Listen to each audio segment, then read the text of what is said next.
What plants can survive scorching hot summers, freezing cold winters? You think nothing can survive these conditions? Today, I'm going to answer a very commonly asked question.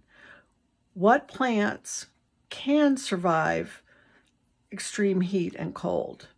And this is in the United States. And a few hints about what makes these plants able to survive such conditions. So let's jump into the plants right now.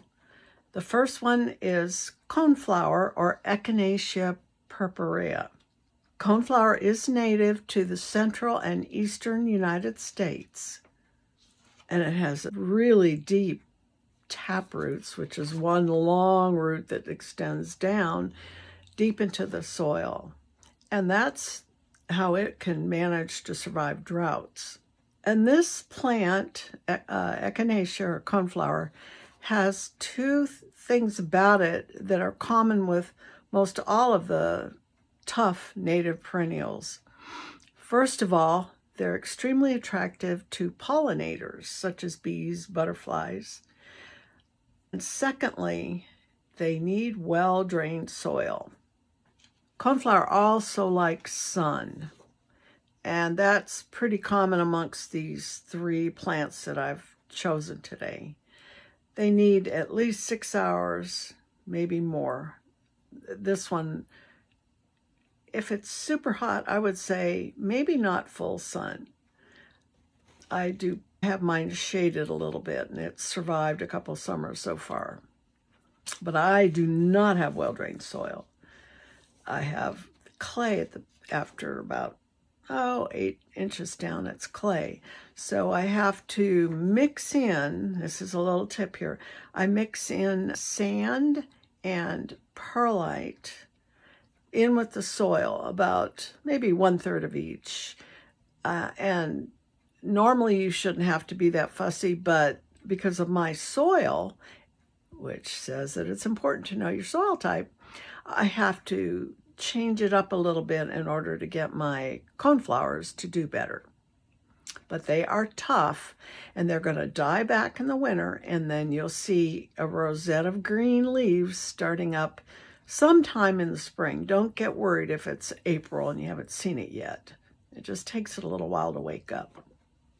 So the second flower, number 2, is called Black-Eyed Susan, or Rudbeckia hirta. Black-Eyed Susan is a really tough perennial, but sometimes it decides to act more like an annual or a biennial, which is a plant that might last 2 years. And the way it does that is it feeds itself. Like the first one, coneflower, Black-Eyed Susan likes full sun or at least 6 hours a day, and it needs well-drained soil, and pollinators love it, just like the first one. Black-Eyed Susans are a very cheerful, daisy-like looking flower. They're gold petals with a brown conehead. Reminds me of Saturday Night Live once from years ago, the coneheads. I would get the one that's the most native, not a hybrid, personally. Let's go on to our third flower. But before that, I want to mention, if you want to know more about native plants, I'm doing a series of videos state by state on this YouTube channel. And I've picked out 3 plants for each state. I think I'm on state number 14, something like that. Haven't done my own state yet, which is Oklahoma, but I think I'll do that pretty soon.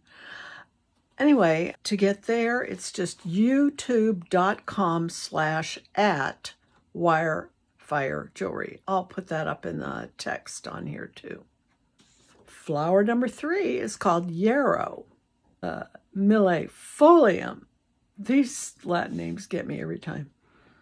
Yarrow is a native across most of the United States, whereas the first 2, coneflower, I said it was central U.S. and eastern, and Rudbeckia or Black-Eyed Susan, similar, it's central U.S., and I've had them spring up in my yard just out of the blue. I didn't even plant one of them once, and I noticed it left last year, but I'm hoping it'll come back this year from reseeding. So yarrow handles heat and cold, and something that's important in the prairies and plain states like Oklahoma has a lot of wind. It can withstand wind, which is very drying. Yarrow has an adaptation with real feathery leaves that withstand moisture loss. And yarrow is well known for a really speedy recovery after extremes in weather. So what's important about all three of these is that they're native, so they're going to be good for pollinators and insects. They're good for the biodiversity, and they're perennials pretty much, unless the black-eyed Susan decides to be goofy and reseed itself, which is fine with me. I don't mind not having to do anything, and I get another plant. And they're all tough and pretty. The end, I have a little demo for you. Hopefully I don't burn the house down. Okay.